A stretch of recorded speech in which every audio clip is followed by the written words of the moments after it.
Junior Shakib এবং শিকা তারা দুইজন কিন্তু স্বামী স্ত্রী। আপনারা সকলেই জানেন এই শিকার কিন্তু এর আগেও 2 থেকে 3টা বিয়ে হয়েছিল। তো আমি আজকের যে ভিডিওটা তৈরি করতেছি আপনারা সকলেই জানেন আমি আপনাদেরকে ফেসবুক টিপস দিয়ে থাকি। ফেসবুক টিপসের মাধ্যমে আমি আপনাদের কাছে ভিডিওগুলো শেয়ার করে থাকি। তো আজকের ভিডিওটা আসলে ভিন্নভাবে তৈরি করতেছি।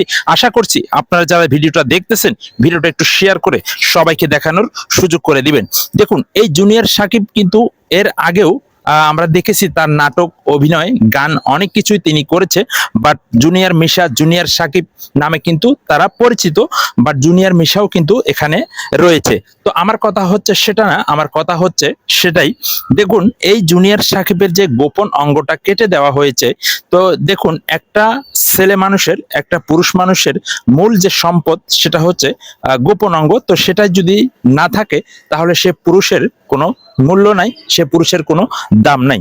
তো যাই হোক, যেহেতু এই ঘটনাটা ঘটেছে, তো এই ঘটনা নিয়েই কিন্তু বিভিন্ন গণমাধ্যম, টিভি চ্যানেলেও কিন্তু নিউজ হচ্ছে। তো আমি কিন্তু এই ধরনের ভিডিওগুলো তৈরি করি না, বাট আজকের ভিডিওটা তৈরি করতেছি আসলে সকল গণমাধ্যম যেহেতু তৈরি করতেছে, বাট আমিও তৈরি করতেছি, আপনারা কিছু মনে করবেন না।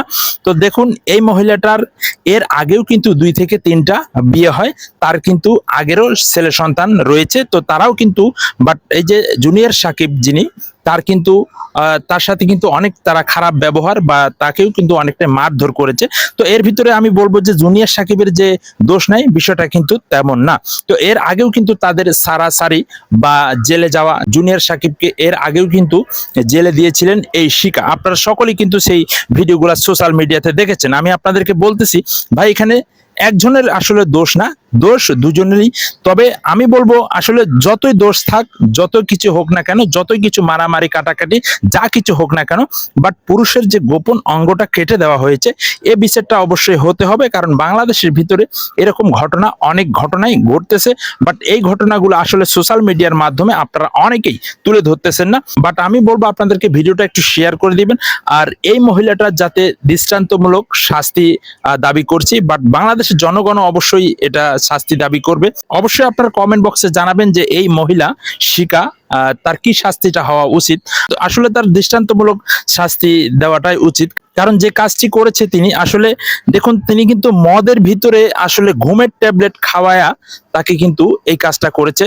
আর এই ঘটনাটা ঘটেছে রাত ভোর 4টা বাজে। জুনিয়র সাকিব কিন্তু এটা নিজেই বলেছে। তো বিষয়টা হচ্ছে, আপনারা সকলেই কিন্তু এই বিষয়টা জানেন। তাদের ভিডিও চিত্র কিন্তু আপনারা এর আগেও দেখেছেন। জুনিয়র সাকিবের ভিডিও কিন্তু টিকটক থেকে শুরু করে বর্তমান টিকটক থেকে কিন্তু জুনিয়র সাকিব কিন্তু ভাইরাল হয়ে গিয়েছিল। তো আপনারা সকলেই কিন্তু তার ভিডিওগুলো দেখেছেন। তো বিষয়টা হচ্ছে, যেহেতু এই কাজটা করেছে, আপনারা একটু ভাই ভিডিওটা শেয়ার করবেন। আর আপনাদের মতামত আপনারা অবশ্যই কমেন্ট বক্সে জানাবেন। তো এখানে দেখতেই পাচ্ছেন যে শিকা তার গোপন অঙ্গ কেটে বা টিকটক করতেছে। তো এটা আসলে কিভাবে আপনারা নিতেছেন, বাংলাদেশের জনগণ আপনারা কিভাবে নিতেছেন, এই বিষয়টা একটু আসলে কমেন্ট বক্সে জানাবেন। আর কতটা শাস্তি দাবি হওয়া উচিত মেয়েটার, অবশ্যই আপনারা কমেন্ট বক্সে জানাবেন ভাই।